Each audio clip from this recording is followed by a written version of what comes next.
Hello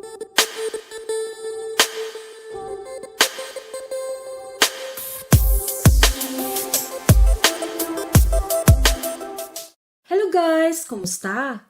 Ang project natin ngayon ay kung paano gumawa ng 3D origami strawberry, kagaya ng inyong nakikita. Sa project na ito ay kailangan natin ng 70 red, 10 green, and 9 black. Ang red at green ay mayroong regular sizes, samantalang ang black ay mayroong 3 by 1.5 cm.